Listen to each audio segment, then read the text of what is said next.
All right, we're recording. You can, after recording turns off, you can ask all the questions you want to ask on camera. That's our syllabus. Today we are, we are in, still in Roman numeral 1. Last class, we talked about, I don't know, A, B, C, D, E, F, G, H, I, and I'm going to continue that story. Okay, we're talking about the history of halakha, in particular, the history of the Jewish library, the books that the books that contain halakha, like guidance for how Jews live. And once we're going to wrap up that story, then we'll talk about the other sort of genres of Jewish literature. Okay, so there's a pattern, a trend that I've been describing of how Jewish law operates, where the trend goes from like, I'm going to counter back so you can see my gestures. Okay, things expand and get complicated. Okay, as more questions are asked, more sources are brought into the conversation. Then the job of the next generation is to winnow and to sort and to organize until something is much more clear and codified and easy to understand. And that's what the Mishnah in the year 200 was taking the oral Torah and organizing it into 6 sections. Each section divides into the tractate. Each tractate has chapters. That's chapters. Mishnah, very like discrete units, very beautifully organized for easy memorization. And then for the next 300 years, there was conversation, debate, and bringing in parallel sources and throwing contradictions against each other and figuring out what the resolution is. And that process generated the Talmud. And the Talmud, of course, is a very challenging work to understand and make sense of and figure out what the conclusions of the arguments are. So how do we know who's right and what we're supposed to do? And so in the medieval period, the Talmud itself was like the information, the halakha had to be codified. And so Rambam wrote a really great commentary, the Mishnah Torah. He took all of everything, all the Jewish wisdom that's not in scripture, and put it into a 14-volume work. And then we talked about the Shulchan Aruch, wrote a very clear, in the 16th century, very clear, simple guidebook for Jewish law, for the practical parts of Jewish law, not stuff about the temple, not stuff about farming in the land of Israel, but just like practical stuff for Jews living, in diaspora, how to live our lives. And that Shulchan Aruch, that set table, Shulchan Aruch means set table, because it's like everything's laid out. That Shulchan Aruch then becomes itself the source, the basis for another, several hundred years of commentary and debate. Okay, what are the cases that he missed, that he left out, complicating circumstances and factors that aren't included? And so the Shulchan Aruch itself, you look at a standard page of Shulchan Aruch, it also has, text in the middle of the page surrounded by commentary. And that brings us to the Achronim. So on the source sheet, you have different. So you see in HI, Rishonim and Achronim. So literally, Rishonim means the first ones, and the Achronim means the latter ones. So the Rishonim didn't know they were the Rishonim, right? Because they were first. They didn't know that, and right, they didn't know these names about themselves, right? It's like in general history, it's a big question that historians ask: when did the Middle Ages begin and end? Right? It's not like they didn't know when they were in the Middle Ages. They didn't know they were in the Middle Ages. They didn't, right? The Middle Ages means between this and that, but they didn't know what that was. And that's sort of an obvious point, but like, you gotta, like what defines the Middle Ages? So there are different historians will say, like, I don't know, like whether it's the fall of the Roman Empire until the Renaissance, that's the Middle Ages, something like that. They'll identify events, the fall of the Western Roman Empire, okay, and the Renaissance, and that would be like these two bookends, and everything in between is the Middle Ages. So Jewish history, like you have a similar question that Jewish historians that how would you divide Jewish history? So I think a helpful way to divide Jewish history is the genre, the type of writing that was being done about questions of Jewish law. And so the Rishonim, these medieval scholars, they read the Talmud and tried to make sense of it, and they generated halakhic guidance from their own original readings of the Talmud. I'm going to read the Talmud, figure out conclusions, and write that in a code or in a commentary. If you're doing that, that's a Rishon. That period culminates with the Shulchan Aruch, and later generations of scholars are really commenting on the Shulchan Aruch and on the other Rishonim. So if you're like reading the Talmud and deriving original interpretations of Jewish law based on your own original creative reading of the Talmud, you're probably a Rishon. And if you're, juggling Jewish law and weighing opinions and etc. based on the reading of what the Rishonim wrote in earlier generations, then you're probably an Achron. Okay, that's that later stage. It's not a full, I think there are a lot of exceptions, but as a basic rule of thumb, I think this works, and that sort of helps to kind of understand the stages of Jewish history. Jewish law is very much based on precedent. Okay, like it's once one stage ends, we don't go back to the biblical text. We don't go back to the Talmud and say, oh, I think for 1,000 years they were reading it wrong, and here's what it really means. And maybe there are a few occasions where we do that. We rarely, I think, generally we don't do that. Generally,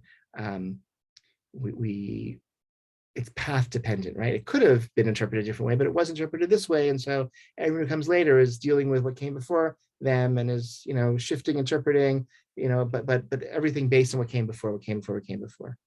And so contemporary scholars are not, overturning the last 1,000 years and devising Jewish law, without weighing very seriously the more recent generations of scholarship.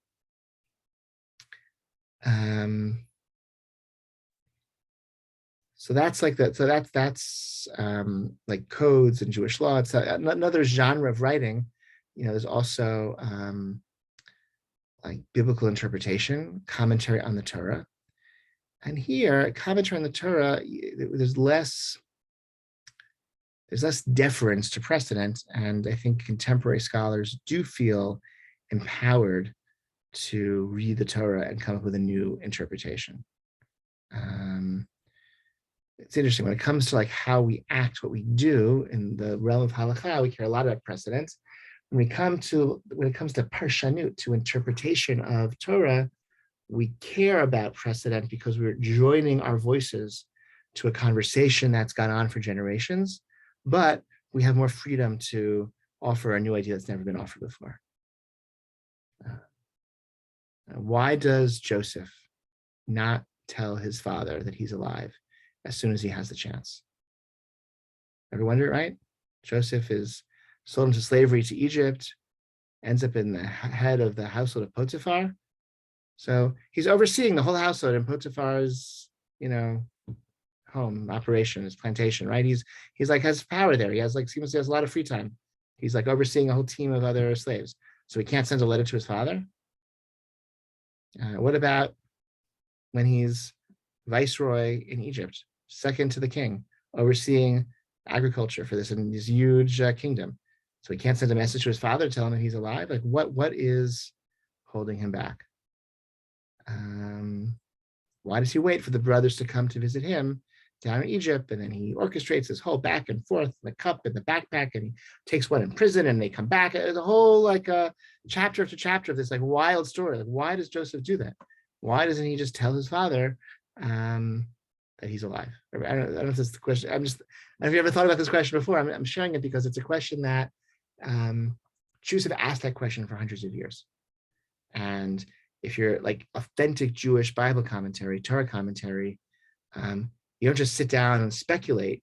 You got to see what people have said about these types of questions before you. Like read the literature, learn what they have to say. But then you can offer your own unique interpretation. Okay, so Ramban, Nachmanides, in the 13th century says Joseph wanted to make sure, he went to see his dream of the stars bowing down to him. He wanted that dream to be fulfilled. And so he orchestrated things so that his brothers would come to him and bow down to him. And so that's why he didn't just send for his father. He allowed the whole story to unfold. And that's a convincing answer or not. But if you want to weigh in on this topic as a Jew, you gotta you have to show people, they have to take part of that conversation by acknowledging, here's what Ramban, Nachmanides, said about this question 700 years ago. There's a living scholar, Rabbi Yoel ben Nun, who, 20, 30 years ago, maybe could have been longer, he published an article offering a different interpretation. He thinks Joseph didn't contact his father because Joseph thought his father was complicit in the sale. His father sent him to check on the brothers. when the brothers kidnapped him. And after all, every generation of the family, for the 3 generations, there's been a rejected part of the family, and he thought he was the rejected part of the family. He, right? Oldest son of Rachel. So he thought he's the rejected child, just like Esau was the rejected child, just like Yishmael was the rejected child in the grandparents' generation, right? So he thought he was the rejected child. And as soon as, 5 chapters later, whatever it is, when Judah says, no,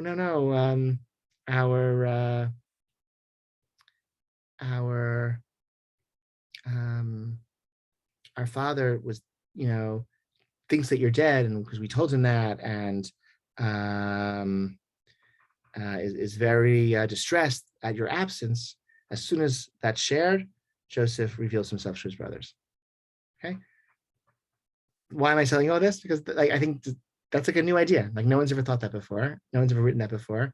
Until someone alive now, and that's sort of the freedom we have in Parshanut interpretation. You gotta like join the conversation, and then you can sort of add your own voices to that conversation. When it comes to halakha, Jewish law, I think there's more constraints because you gotta like each stage kind of builds a layer on the layer that came before. I think because if everyone could undo everything that, it'd be kind of chaos, right? You couldn't have one community if everyone sort of had, when it comes to interpretation, as everyone can have their own opinion about what the meaning of the Torah is. When it comes to how we live our lives, we have to be able to eat in each other's kitchens and observe the holidays on the same days. And we have to have some basis, like a framework for living together as Jews and serving God together as Jews. And that requires a little bit more like authoritative decision-making process. All right. Questions, comments, or anything I've said so far? Okay. Let's look back at the thing. So just the letter J, contemporary. So the Achronim, right? The Achronim wrote commentaries on the Shulchan Aruch. The Rishonim wrote commentaries on the Talmud. The Achronim wrote commentaries on the Rishonim and on the Shulchan Aruch in particular.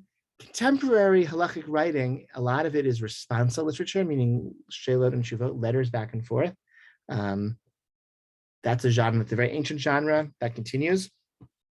Because actually, I sent a question to a rabbi some months ago, and he included one of my questions in his book of questions and answers that he just published. So he listed my name in the front of all the list of people who asked him questions, and then there I am. So I feel like I've made my, it's kind of gotten my little piece of of eternity, because I got my name in the book through the back end by asking a question that got answered in this book. So so that genre continues, right? Rabbis answer questions, and some of them do it in writing.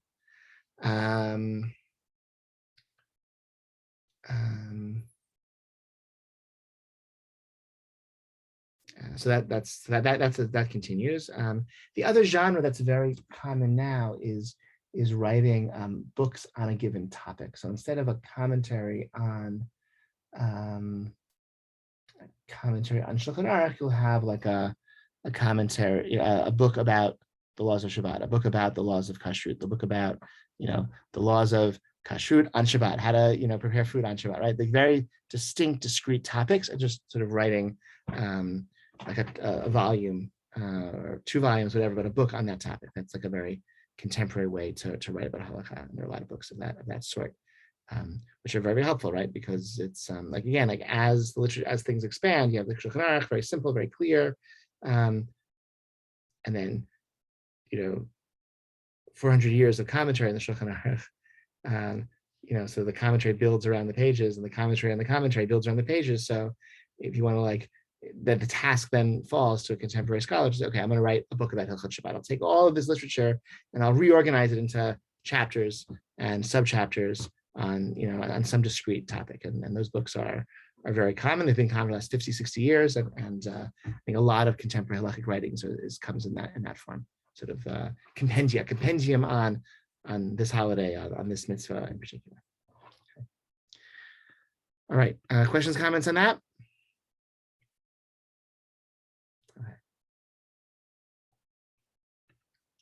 I'm going to switch to Roman numeral 2 now and talk about Shabbat. Okay.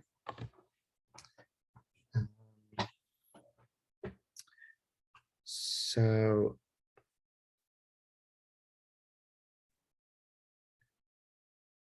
Shabbat is a really big deal. It's one of those important mitzvot.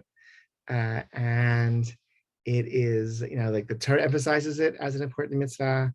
And later on, the prophets emphasize Shabbat as a really, really important mitzvah. And in Jewish life, it's really, really like kind of definitional.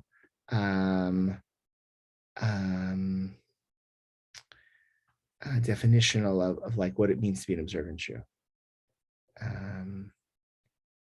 It expresses like core ideas of Judaism, that your worth as an economic being is not the sum total of who you are. It's just one piece of who you are, right? It teaches it, right, that by resting on Shabbat, therefore, we remember that we were freed from Egyptian slavery by God. And so we're also like, we're resting, right? Like God freed us from having to work all the time. So we're resting to commemorate God's redemption. And also by resting on Shabbat, we're acknowledging God's creation of the universe. So it commemorates both creation and commemorates the Exodus. Those are like two. And then the Torah is very explicit. That's what Shabbat's about. It's either about remembering God who created the universe, or it's about and rested on the seventh day, or it's about remembering God who took us out of Egypt, the God of history, the God of nature. And both of these come together in all of the Jewish holidays, but also and especially in Shabbat as well.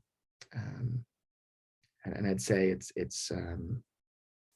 if you haven't, I don't recall where you various, in terms of your exploration and study of Judaism, where you are in your Sabbath observance, but it sounds daunting when you describe it. I think almost everyone who's tried it, for like consistently, finds it really delightful and rejuvenating and really wonderful. Like there are elements of Jewish life and being Jewish, which can be hard and challenging for people. I don't think people find, by and large, Shabbat to be hard and challenging. I think they find it to be really, really enjoyable, and the rest of Shabbat is really special. There's and like it's especially true in the modern world. Continue my editorializing. It's especially so. Forgive me, please, my editorializing. I think in the modern world it's especially important because we have this like creep of like work into leisure and leisure into work. We're answering emails when we're home eating dinner late at night on weekends, and we're scrolling on social media when we're at work. Like there's sort of this like recreation and work and free time. Like this kind of blurring for many of us. In ways I don't think are healthy. And so to like kind of like, no, like not, time isn't indiscriminate, right? Time is, some time is sacred. Some time is not for work. Not every piece of time, not every hour is the same. An hour on Shabbos is different than an hour during the week. Qualitatively different, okay? And because it's coordinated by an entire community, it makes a type of communal living possible that I think most modern people haven't experienced in a generation or two, maybe 3 generations. An entire community living within walking distance of their synagogue and with walking distance of one another, none of whom are going shopping or doing errands or visiting relatives out of the neighborhood or watching TV or et cetera, right? They're available for not for like their own spiritual growth and contemplation and relaxation. They're also available for each other. So you walk to shul Shabbos morning and your kids goes off with a friend and that kid brings this friend home and you all go home and you can meet up again on the playground. Nothing has to be planned in advance because all of you, 100 families, 300 families are all living within a mile of the shul building, all of you on that same cadence of rest, okay, and being available for another. So you can just knock on your friend's door because like where else are they going to be? Of course they'll be home and they'll invite you in. You'll have a cup of iced tea and then you'll go for a walk in the park. You'll see 10 other friends there. And none of it has to be planned. It's all spontaneous because we all live near one another because Shabbos entails that. And no one's doing it. And what else are we going to be doing other than going to shul in the morning and going to shul again in the afternoon and in between hanging out in the park and taking walks and picnics and being with friends and family. Right? That's only possible with everyone observing the same day of rest at the same time as the entire community. So basically speaking, we can take the obligations of Shabbat and divide them into 2. Is the Zachor and Shemor. Okay, because in Exodus the Torah says Zachor Yom HaShabbat. It says remember the Sabbath day, and in Deuteronomy the Torah says Shemor Yom HaShabbat. You should preserve, protect, keep the Sabbath day, and they more or less mean the the same thing. Um, um, um,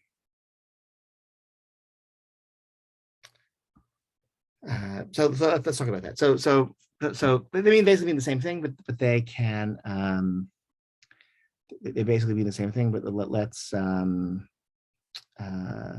sort of play it, but they're understood to mean different things. So Zachor is understood to be the positive mitzvah of Shabbat, the things that we do to make Shabbat special, and Shamor is the prohibitions, the things we don't do on Shabbat. Okay, so Zachor, the positive mitzvah of Shabbat, there are several of them, but it's relatively simple. We recite Kiddush at the beginning of Shabbat, and again before lunch, before we eat on Shabbat's day, and we recite Havdalah at the end of Shabbat as it's ending, and we have an enjoyable meal, enjoyable experience on Shabbat. So let's go through these. Kiddush is, the rabbis understood when the Torah says, remember the Sabbath day, we can't just remember it in the abstract, we have to like recite words about the Sabbath day, some bracha, some liturgical blessing to endow the day with holiness. And we do this while holding a cup of wine, which we then take a sip of, okay? That's the mitzvah of Kiddush. So the mitzvah is done Friday night. We do it again Shabbos day, but really the main mitzvah of Kiddush is Friday night. That's a way of ushering in Shabbat with this blessing. So that's the positive mitzvah of Shabbat. Every Jew should hear Kiddush or make Kiddush Friday night and again Shabbos day. That's one of the positive mitzvahs of Shabbat. Havdalah is like the other side of that, right? It's the separation ritual when Shabbat ends. Have you seen Havdalah? Do you know? Are you is this familiar? I don't want to go through great, so.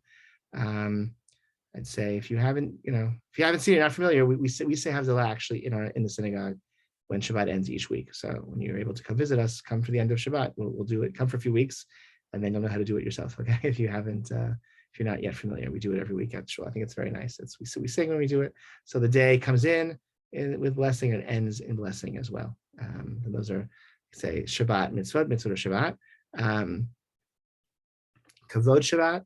And Oneg Shabbat. So Kavod Shabbat means that we like prepare for Shabbat. We clean our homes, we clean our bodies, we clean our clothing, and so that on Shabbat we're wearing nice clothes and clean clothes, and we're clean and like everything. We should do everything to make our homes and ourselves really special, and also means preparing really good food for Shabbat. Like it should be a really special day, and all the things that we can do to make it into a special day. It's under that rubric of Kavod Shabbat of honoring the Sabbath day.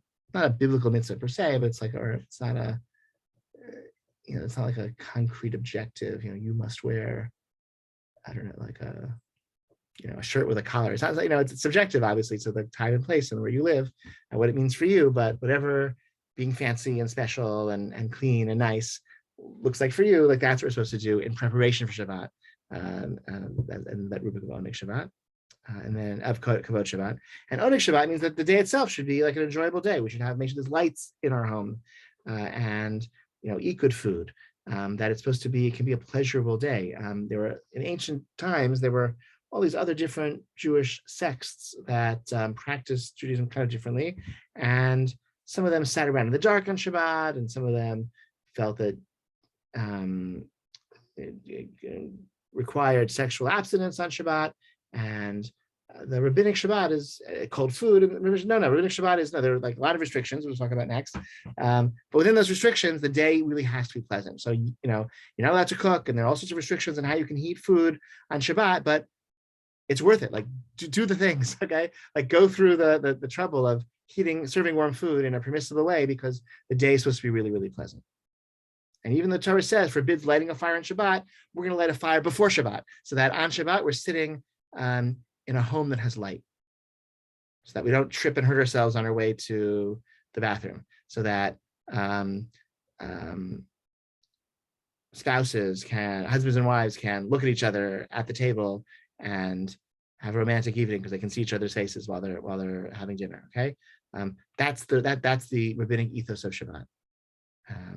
The nicest bottle of wine, whatever, the fanciest cheese, whatever it is for you. Okay. Deluxe artichoke, I don't know, okay? Like whatever makes it special, like that's what you should invest in, that specialness, because it's supposed to be an enjoyable day. So Kavod Shabbat is preparing the home, clean clothes, clean house, okay, purchasing good food, cooking really good food, And then Oneg Shabbat is then actually enjoying it. Okay, it should be a really enjoyable day. And think about the ways that you can make it feel special and be special.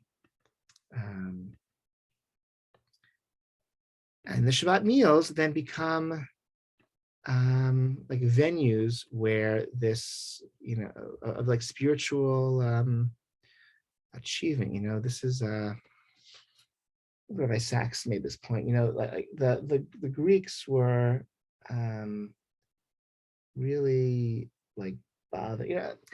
The Greek philosophers were kind of troubled by the fact that human beings eat, just like animals. This thing very right. All animals eat to survive, and people are no different in that way from any other animal. We have to eat to survive. So one way to kind of like grapple with that sort of uncomfortable, embarrassing fact about ourselves is to overlay a level of like culture on the way that we eat. So animals eat and we eat, but we use cutlery. Okay, we sit at the table. We have developed cuisine. We invest in like cooking and like all these things to like to elevate our act of eating above and beyond what animals do to survive. I think the Jewish approach is to take it like one step further and turning the meal into a site of religious devotion. Like the meals we eat on Shabbat and on the holidays are like sacred gatherings because we're inviting everyone to the, others to the table. The Torah says you invite the widow, the orphan, the stranger to celebrate with you. And so they're sitting around the table with us. And it's a sacred gathering because the meal begins with Kiddush, and we say the Brach of Hamotzi on 2 full chalot. And it's like the ritual elements of the meal are endowing the meal with holiness. The table is like an altar, replacing the altar that was in the temple. And so that's like our approach on that age-old dilemma of how do we elevate our eating. We do it with like ethics by inviting others to the table, and we do it through sanctity by starting the meal with the liturgical piece of Kiddush, by ending the meal with grace after meals, and we're thanking God for the food, and we're singing Zmirot, we're singing poems about all sorts of dozens of liturgical poems from hundreds of years ago that we sing at our Shabbos tables. So all sorts of new melodies and old melodies, and in that way, the meal is itself a religious act. The topic you're supposed to discuss. I think that the conversation. Look, it should be an enjoyable meal. So you're sitting with your friends and your family. You should be enjoying yourselves. And I think that you should. I think it's people live busy lives. I think it's appropriate and natural that when you get, you're with people you like and love at the Shabbat meal, you should talk about things that are going to make everyone happy. Okay. But also I think it's appropriate to like share Torah ideas at the Shabbos table, right? And to, like you sing the Zmirot and share ideas about, this week's Torah portion is XYZ, and here's idea ABC about this, there's not like a prepared, prepared remarks. Here's a little 5-minute speech that I prepared for that. No, but just like Jews who care about Torah and care about mitzvah should like talk about those things when they get together, especially on Shabbat, where you're not looking at your phone, where you're not rushing to get back onto the email to get back on, sign back on to your Slack, channel, right? When you're just here, you're not going anywhere, and everyone is no one at the table is anywhere better to be. So let's talk about things that are of like issues of like utmost importance, and issues of like just of existential importance and profound meaning and beauty. Let's talk about those things. Because it's so hard to talk about those things other times of the week. So yeah, I think that's a piece of it as well. Other questions or comments on that piece? Okay. Let's pause here. The next session, and maybe more than one session, will be on the prohibitions of Shabbat, which are many and lots of details, and there's a lot to talk about. So we'll pick that up next time. When is next time going to be? That is a good question, because I'm going to stop recording. We can talk about when the next class is going to be. Okay.